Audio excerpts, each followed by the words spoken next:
चंद्रग्रहण 2026 हे आपल्याकडे 3 मार्च रोजी असणार आहे. तर चंद्रग्रहणाच्या वेळी आपल्याला कोणती काळजी घ्यायची आहे, त्याचा सूतक काळ कधी आहे, चंद्रग्रहण कधी सुरू होणार आहे आणि या काळामध्ये आपल्याला काही विशेष काळजी घ्यायची आहे, तर तीच माहिती अत्यंत साध्या, सोप्या आणि थोडक्यात मी तुम्हाला सांगणार आहे. तर व्हिडिओ पूर्ण बघा. 3 मार्च 2026ला चंद्रग्रहण असणार आहे.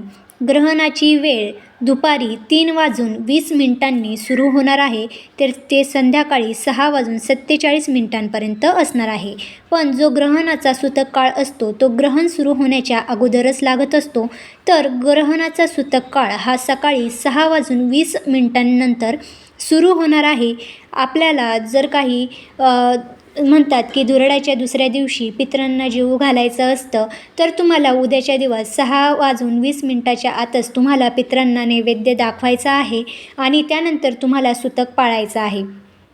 सगळ्यात आधी आपल्याला एक महत्त्वपूर्ण उपाय करायचा आहे, तो म्हणजे आपल्याला आज संध्याकाळीच आपल्या घरातील गव्हाचं पीठ, तेल आणि मीठ यामध्ये आपल्याला तुळशीची पानं टाकायची आहे. त्याचबरोबर पाण्यामध्ये सुद्धा आपल्याला काही तुळशीची पानं टाकायची आहे, जेणेकरून सूतक काळामध्ये आपण पाणी पिलो किंवा काही खाल्लं तरी त्याचा दोष आपल्याला लागणार नाही.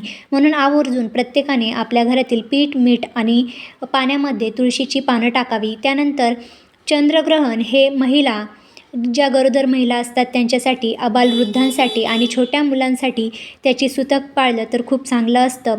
पण तरी देखील सर्वात जास्त काळजी ही गर्भवती महिलांनी घ्यायची असती. तर गर्भवती महिलांनी ग्रहण काळामध्ये सुई धागा वापरू नये, स्वयंपाक करू नये, खाणे टाळावे, झोपणे टाळावे आणि त्याचबरोबर चिरणे, कापणेसुद्धा टाळावे. तर काय करावे गर्भवती महिलांनी? गर्भवती महिलांनी सूतक काळ लागण्याच्या आधीच जेवण करून घ्यावे. त्यानंतर त्यांनी देवाचं नामस्मरण करावं, चिंतन करावं, मंत्रजप करावा, देवाची पुस्तके वाचावी. त्यांनी जास्तीत जास्त ओम नमो भगवते वासुदेवाय नमः, ओम नमो भगवते रुद्राय नमः, ओम मृत्युंजयाय नमः या मंत्राचा जप करावा. असं केल्याने गर्भवती महिलांना चंद्रग्रहणापासून कुठलीही हानी पोहोचत नाही.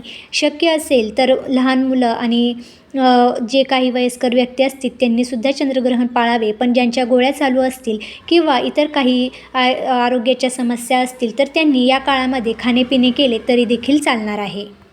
सूतक काळ हा 6:22 जरी सुरू होत असला तरी ग्रहण काळाचे वेध हे आपल्याला 11 वाजेपासून पाळायचे आहे. तर स्नान, जप, देवपूजा, श्राद्ध, पाणी पिणे, लघुशंका करणे ही कर्मे आपल्याला ग्रहण काळामध्ये करता येतात. परंतु ग्रहण काळामध्ये काय करावे? तर देवपूजा करावी, तर्पण करावं, श्राद्ध करावं, जप करावे, होम करावे, दान करावं, जो मंत्र आपण पूर्वी घेतला आहे त्याचं पठण करावं आणि ग्रहण संपल्यानंतर स्नान आणि एखाद्या व्यक्तीला एखाद्या गरजू वस्तूचं दान करावं आणि आवर्जून गर्भवती महिलांनी ग्रहण बघू नये. तर अशी ही ग्रहणासंबंधितली माहिती आहे. आपल्याला जास्तीत जास्त ग्रहणामध्ये खाणेपिणे टाळायचे आहे. सूतक काळामध्ये चालू शकतं, पण जेव्हा ग्रहण सुरू होणार आहे तेव्हा मात्र खाणेपिणे नक्की टाळावे आणि ग्रहण संपल्यानंतर आंघोळसुद्धा करावी.